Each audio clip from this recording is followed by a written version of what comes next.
Well, in relation to the above, I want to say but. What are the spiritual significance of the relationship of sound to writing?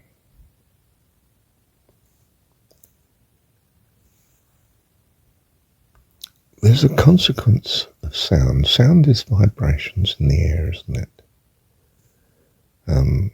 As they affect the eardrum as we see it, and communicates. That sort of communication, that change in vibration, is handled by the brain. So we hear a sound, triggers a certain thought in our mind. The thought in our mind links to other thoughts. And if we're communicating with someone else, those other thoughts, with their vibrations, we generate back in speech to the other person. So you say, "Hello, Marshall." I immediately think in terms of a greeting, and in that particular set of vibrations that come in, a friendly, safe, relating greeting, and one that calls forth ideas of responding back, and therefore with those thoughts the vibrations appropriate to such. And I speak the words, "Oh, hi, how are you?" Or, "Oh, hi, nice to see you."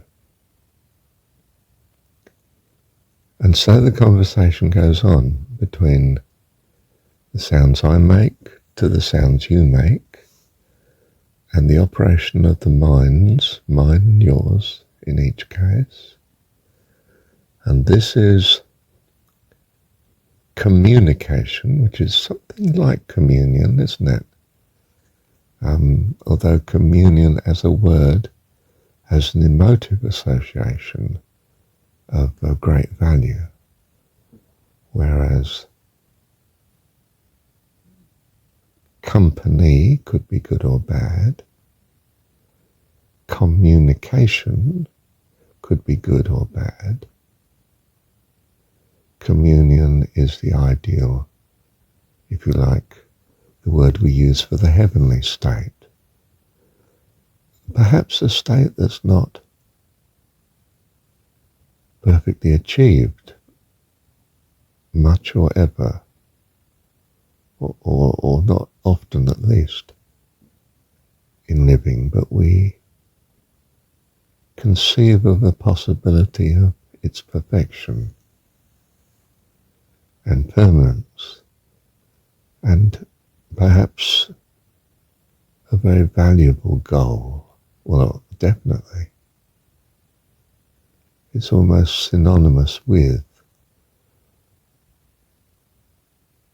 or is our picture of heaven, a perfect, happy, peaceful, creative, lovely communication always.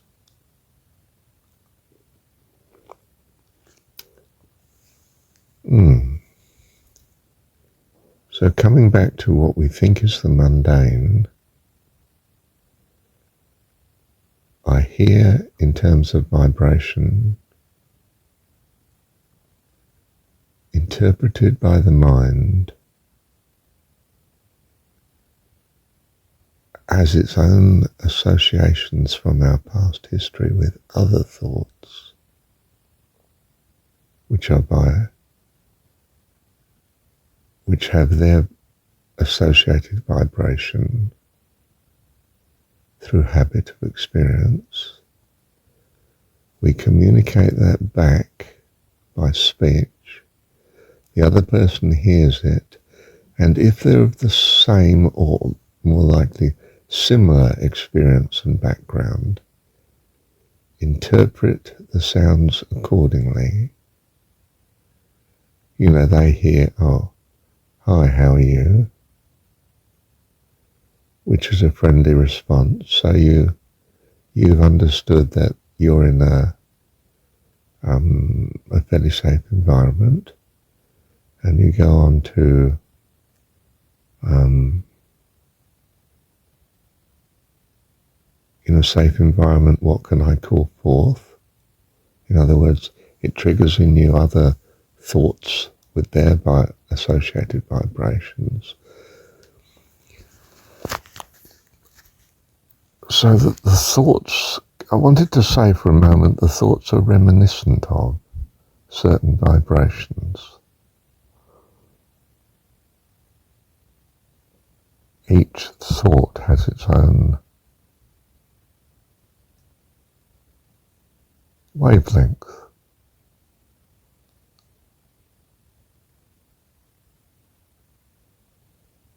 Now, I'm not talking about in air now. I mean, thoughts are a wavelength in a finer dimension, a bit like we're thinking of atoms to molecules. The molecules are the sounds we hear. The atoms are the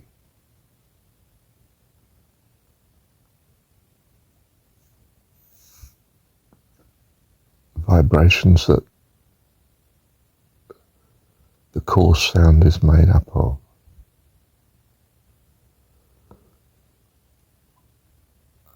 And there are many. In other words, there are many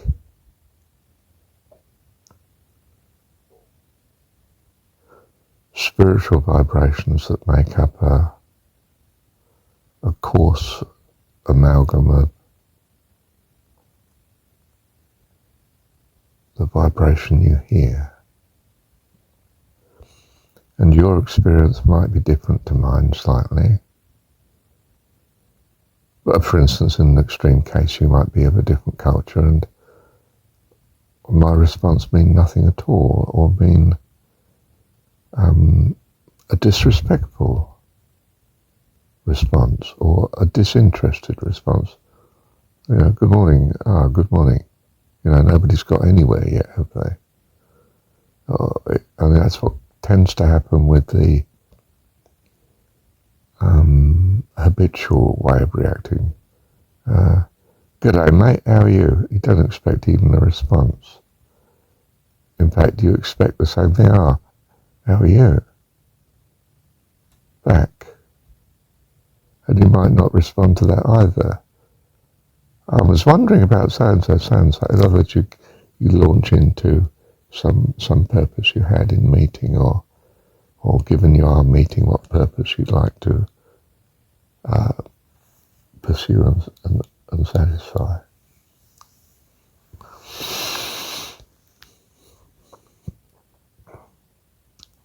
I want to say, and I'm not sure how valid it is, that thoughts are all of God, and the communication here in the physical world dials in, if you like, or searches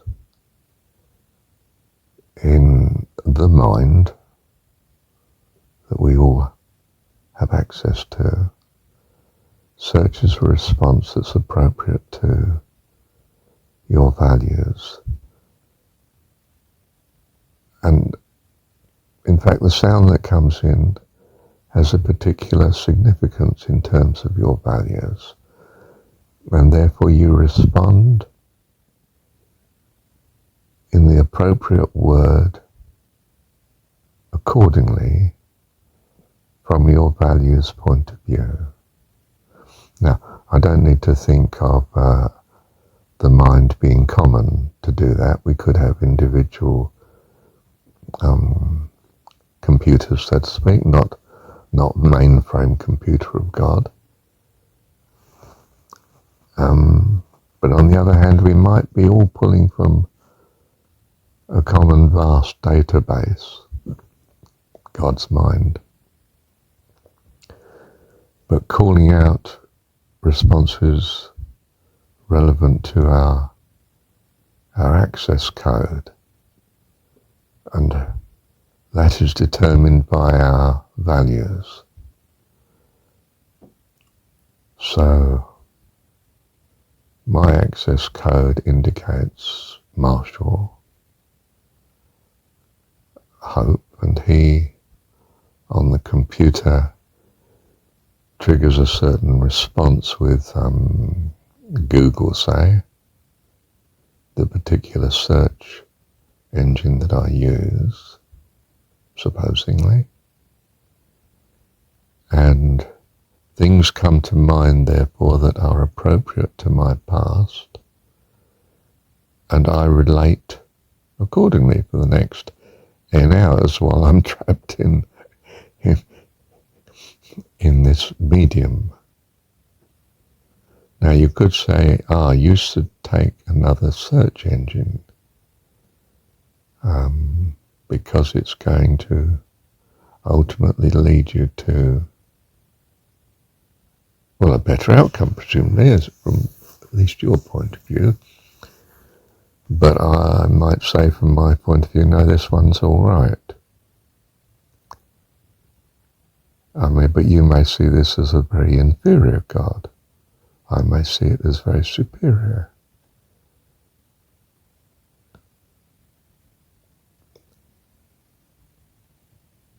So we can be, I might want to say that there's a possibility of, although it presents as many different search engines, they're all perhaps, well, ideally, one overall search engine body with different possibilities that you can select from. In other words, it is still a mono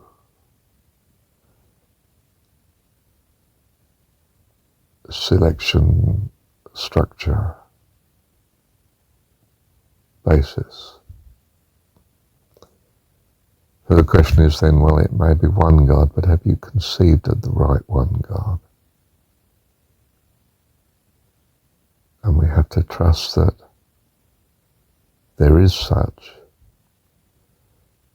and that we can expand our access into it. If we don't believe such, then we won't pursue such a goal. In which case, ideally,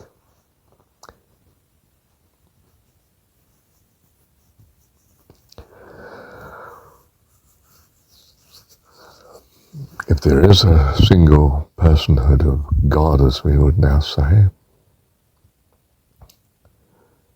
we conceive of him as able to steer us towards that emancipation of full access to his mind, being safe and competent in such, and a blessing to all else that his mind and being is.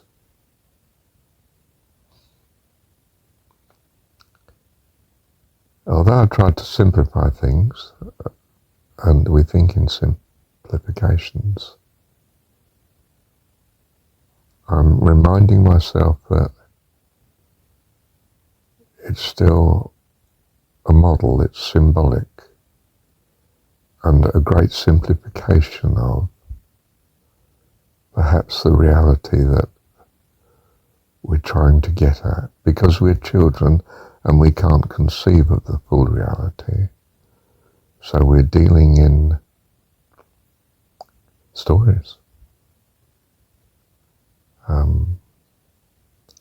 trivial models, basic building bricks, blocks of wood. Whereas the reality is perhaps a far more complex and wonderful structure. But nonetheless, the sack of wooden building bricks are a good place for the child to start. A notion of creativity, and that will be more and more upgraded by experience, so that as an adult he can be quite an engineer, or quite a philosopher of reasoning, or quite a fantastic spiritual person, able to take his place in heaven, in this ideal community of communion. So I'm thinking that an interest in phonetic spelling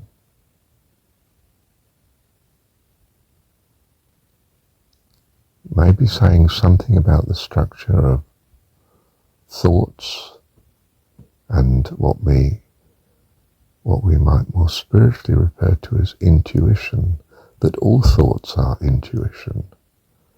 It's just that the thoughts that we're used to are the more coarser, everyday, useful approximations and rough and ready ways of thinking.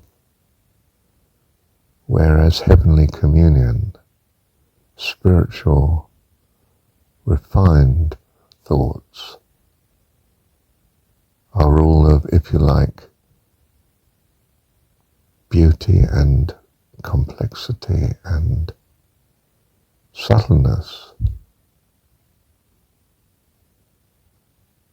on an immense and comprehensive scale that is the fullness of life. I'm thinking that sounds are something to do with life.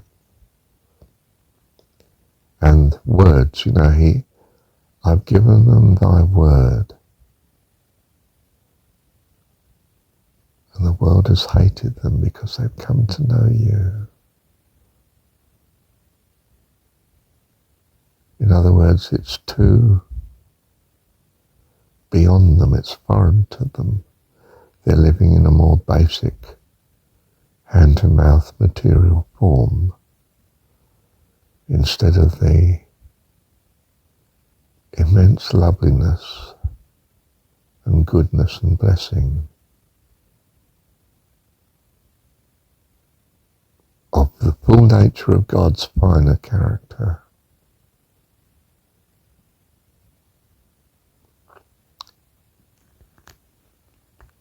The claustrophobic notion of fear of tight places is simply a graphic, let me try this thought, representation of our desire and frustration in not achieving that desire, the desire being this astonishing freedom and emancipation into the full beauty and goodness of heaven, compared to the entombment in the flesh, the confinement of ignorance, of insensitivity to the fullness of life that God is, and that we are to become, for we are children of God. So we want to break out of these suffocating limitations into the complete freedom and fullness of life. I'm come to bring you life abundant. Life. If you would enter into life, which means you're dead at the minute, you can't move. You don't realize it, but you're bound. And he says to Lazarus, come forth. You know, he commands with the word of freedom into life, out of the tomb. And even though he's bound, you know, Jesus says, unbind him, take these grave clothes off him. He's alive, that he may enter into the full freedom again of being alive. Well, again, if you think of him dying and being resurrected, in the case of Lazarus. Do you see, he says to the rich young ruler, you know, he says, the rich ruler says, what shall I have to have everlasting life? He says, look, you're not alive. He doesn't quite say that, but he says, if you would enter into life, in other words, you could say, or the sophisticated heavenly life, the spiritual life. But, you know, he takes that to be life. That the material, physical life that we see is not life. It's a suffocating drone. Well, it's the view that the Buddhist has, that we're simply a focus of causes and conditions that bear on us and leave their mark, and we go on to the next incarnation with the appropriate causes and conditions on us still again. And that brings another type of development in us and drives us on to the next incarnation. And there are many, many before you get to full freedom and enlightenment, maturity. You know, that is in terms of, well, relative to the communion in heaven, not life at all, you see. If you would enter into life, keep the principles. Why? What does that do? It gives you a value system that gives you an access code to a much fuller experience in God's mind. A freedom, in other words. So this basic obsession with freedom that we come across in physical living in this world, and we say, yeah, but nobody's free, they're all slaves, you've got to serve somebody, as Bob Dylan said, you know. You know, who are you going to serve? And he's saying, well, serve God. But do you see, it's only through serving God that you come to know God. And that gives you a much greater freedom. You enter into life, fullness of life. And Jesus says very simply, I'm come that you might have life eternal. In other words, the full experience of life that God is and has, and you can have and will have. And I inspire in you this possibility, this thought, this hope, by saying, He is your dad, because that means you have a future which is like Him. And if you're thinking of God in perfect terms and eternal terms, then you have a knowledge of God which starts to give you this emancipation. And come that you might have life and have it more abundantly. So he's appealing to the associations you have of parenthood and childhood, of both trust and loving charitable care, because the child doesn't survive and you wouldn't be alive now if you hadn't had something of this experience. You know, if nobody had given you love and charity as a child, you'd have starved to death. you wouldn't be alive to talk to here in the world now. Anyway, I use alive in the simple sense now of physical life as we see it. The very fact that you're talking to me means you've had the experience of some sort of charitable care that's nurtured you into adulthood. You know, he's a young ruler, but I mean, he is a young man. He is a person who's had some many years of experience. For argument's sake, we'll say 25 years, or 30 years, we might say. He's considered a mature person in a way, a young one, or even a 12-year-old. He's had, you know, when she's in the temple, he could be, he's had 12 years of someone's care and provision. So Jesus speaks to that vibration, that experience in you, to trigger an inspiration of what the experience could be that you're moving towards, a total emancipation, a communion with God. And he says this is by knowing God. Well, what sort of sense can the child know the adult? Only in this dependency ratio, relationship rather. And it is a ratio, isn't it? Of the small to the large.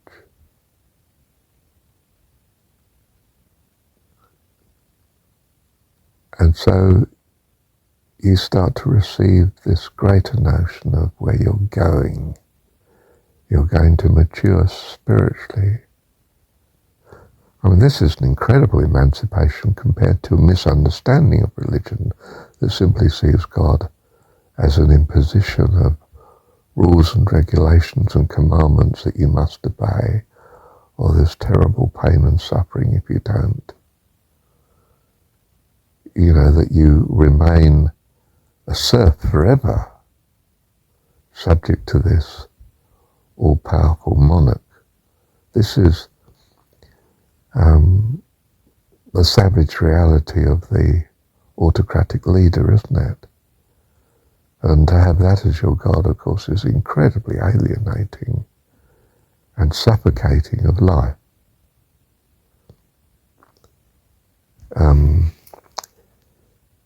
Autocracy, gosh, I've gone on too long, it's 27 minutes. I must stop. Thank you, Heavenly Dad.